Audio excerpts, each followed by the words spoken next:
תסתכלו רגע סביבכם, ברחוב, במשרד, בקניון. הסטטיסטיקה בישראל היא לא פחות מנוראית. אנחנו בדרך להיות אחת המדינות השמנות ביותר בעולם. המספרים מדברים על זה ש70% מהאוכלוסייה הבוגרת במדינת ישראל נמצאת בעודף משקל או השמנה. אתם קולטים? הרוב המוחלט. אנחנו המדינה שהכי אוהבת לדבר על בריאות וכושר ותזונה, אבל בפועל אנחנו זזים פחות מאי פעם. אנחנו חולים יותר והמספרים על המשקל רק עולים. זאת המגפה השקטה של העשור הזה. אבל החדשות הטובות זה לא חייב להיות הגורל שלכם. אז אם הרגשתם שאתם לבד במערכה, תבינו שזה לא רק אתם. זאת פשוט מגפה, אבל לכל מגפה יש תרופה. אני רוני פישמן, הדיאטנית של מתאמני האירובי של ישראל. עד היום ליוויתי באופן אישי מעל 400 לקוחות לשנות לעצמם את החיים, את המשקל ואת המערכת יחסים עם האוכל. במהלך השנים ראיתי הכל ושמעתי הכל, ובדיוק בגלל זה הכנתי לכם סדרה מיוחדת של 5 פרקים, שהמטרה שלי לעזור לכם לרדת במשקל, להתחתב ולהפסיק להיות האנשים שמתחילים בראשון ונשברים בשלישי. בפרק של היום אני לא הולכת לתת לכם תפריט של איזה חסות, אני הולכת לחשוף את 5 הסיבות האמיתיות שבגללם אנשים נמצאים בעודף משקל. 5 האויבים האלה שאחראים לכך שאתם תקועים, וכנראה שלפחות אחד מהם רלוונטי בול אליכם. הסיבה הראשונה היא מה שאני קוראת לו סביבת המזון הרעילה. חבר'ה, זה לא שאין לכם כוח רצון, זה שהסביבה שלכם תוכנתה כדי לשבור אתכם. תחשבו על זה רגע, כמו לנסות לעצור את הנשימה.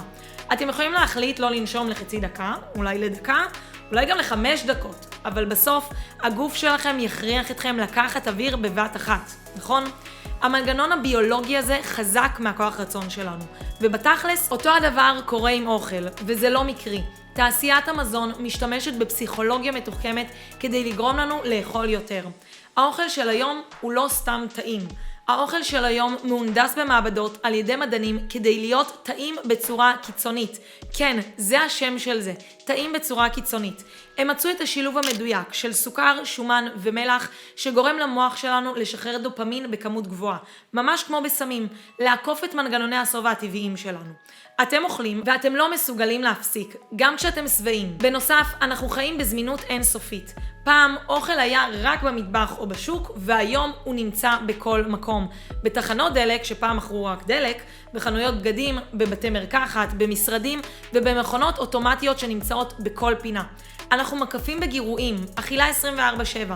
בכל תחנת דלק, בכל קופה בסופר, המזון המהונדס הזה נמצא שם. זול, זמין ודחוס בקלוריות.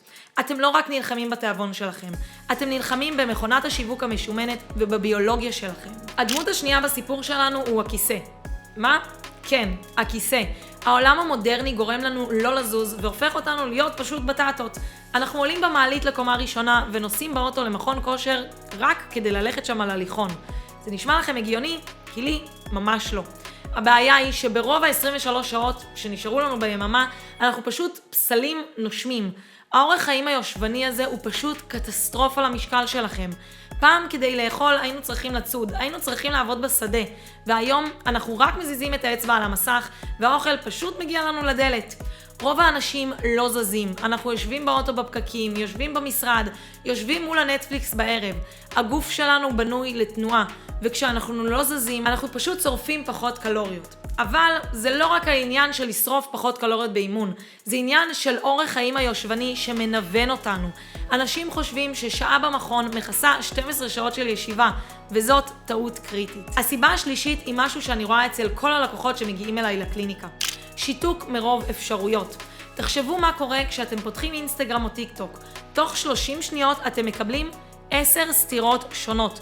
משפיען אחד צועק ששיבולת שועל זה הדבר הכי בריא בעולם, והבא אחריו טוען שזה פשוט רעל וסוכר טהור.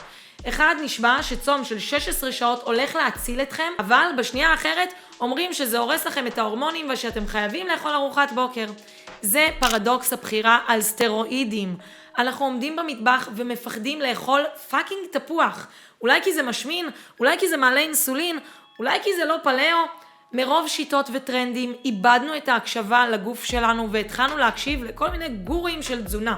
הבלבול הזה יוצר אצלנו חרדה, ומהחרדה הזאת אנחנו מגיעים למסקנה אחת. אם אני לא יודע מה לעשות, אז אני פשוט לא אעשה כלום. ואז אנחנו מזמינים פיצה. כי לפחות שם אנחנו יודעים מה אנחנו מקבלים. בואו נדבר תכלס על החיים שלנו כאן. אנחנו חיים במדינה שהיא סיר לחץ אחד גדול. מלחמה, עבודה תובענית, חדשות שלא נגמרות, יוקר מחיה שעולה, הילדים. בקיצור, הבנתם, אני לא הולכת לדבר איתכם על קורטיזול. אז מה קורה כשהנפש עמוסה? היא מחפשת נחמה. שימו לב למה שקורה לכם בערב, אחרי שהבית נרגע. אתם פותחים את המקרר, אתם לא באמת רעבים, נכון? הבטן לא באמת מקרקרת, אבל הנפש היא צורחת, היא צריכה שקט, והאוכל הפך להיות פשוט הפסיכולוג הכי זמין וזול שיש לנו. הביס הזה של ההוגה או הפיצה הוא הדרך שלנו לעשות מיוט לכל הרעש בראש. זאת הבריחה הקטנה שלנו והבריחה המתוקה מהמציאות. האוכל הוא כבר לא דלק לגוף, הוא פשוט הפך להיות מוצץ למבוגרים, המנגנון ההרגעה המיידי שלנו. והבעיה היא שזאת אשליה. הבור הזה הוא בור ללא תחתית, כי שום המבורגר ושום שוקולד לא יפתרו את הלחץ בעבודה או את המינוס בבנק. הם רק שמים פלסטר זמני, ואחריו מגיעה החרטה. והגורם החמישי והאחרון הוא הסביבה החברתית שלנו. אנחנו יצורים חברתיים, אנחנו רוצים להרגיש שייכים. ומה קורה כשאנחנו יוצאים עם חברים? יאללה, אל תהיה כבד, קח משולש. נו, מה, אתה בדיאטה עכשיו? רק שליש בירה. מה יש לך? מאיפה יש לך בכלל לרדת? ההשמנה הזאת הפכה להיות נורמה. כולם סביבנו אוכלים הרבה יותר מדי. אז כשאנחנו מנסים לאכול נורמלי, מנסים לרדת במשקל, אנחנו מרגישים פשוט סחים. הנרמול החברתי הזה גורם לנו ליישר קו עם הרגלים הרסניים, רק כדי להיות לא יוצא דופן ולא לבאס את החבר'ה. מאז שהיינו ילדים, היינו מופגזים באלפי פרסומות בשנה. על ברוקולי? ממש לא. על מזון זבל, ממתקים וחטיפים. התעשייה מעצבת את הרגלי האכילה שלנו עוד לפני שבכלל למדנו לקרוא. אז למה סיפרתי לכם את כל זה? כדי לייאש אתכם? ממש לא. סיפרתי לכם את זה כדי שתבינו. זה לא שאתם דפוקים, אתם מתמודדים עם מערכת שלמה, ביולוגיה, תעשייה וחברה שעובדת נגדכם. אבל ברגע שמבינים את הבעיה, הרבה יותר קל לפתור אותה. ובדיוק מהסיבה הזאת החלטתי לייצר לכם את הסדרה הזאת. אנחנו הולכים לפרק את כל המוקשים האלה אחד אחד ביחד. בארבעת הפרקים הבאים בסדרה אני הולכת ללמד אתכם איך נעשה סדר בכל בלגן הדיאטות. מה באמת עובד ומה לא עובד. אני אגלה לכם איזה שיטה מתאימה ולמי היא מתאימה. איך בוחרים את הדרך שתחזיק איתכם לכל החיים ולא רק לשבועיים של דיאטה. איך נפסיק לבזבז זמן באימונים, אם אתם רוצים להתחתב, רוצים לעלות מסת שריר, או פשוט רוצים לרדת במשקל. אני אסביר לכם בדיוק מה אתם צריכים לעשות כדי לא לטחון מים במכון, וננפץ את כל המיתוסים הכי גדולים. כל השקרים שסיפרו לכם שמונעים מכם לרדת במשקל. וכמובן, הפתרון המלא, נחבר את כל הנקודות לתוכנית פעולה אחת. איך תכלס יורדים במשקל, ואיך מוודאים שהמשקל הזה לא חוזר לעולם למעלה. אם אתם רוצים לקחת שליטה על הגוף שלכם ועל החיים שלכם, ולוודא שאתם לא מפספסים את הפרק הבא, תלחצו עכשיו על כפתור ההרשמה לערוץ שלי, וכמובן על הפעמון, ותעשו לייק לסרטון הזה. אם נהניתם מהסרטון ואתם כבר רוצים להתחיל להבין איך לעשות את זה נכון, אתם יכולים ללחוץ על הסרטון הזה, שמופיע כאן, או לחכות לפרק הבא בסדרה שיעלה כבר ממש בקרוב. אני הייתי רוני פישמן, ונתראה בפרק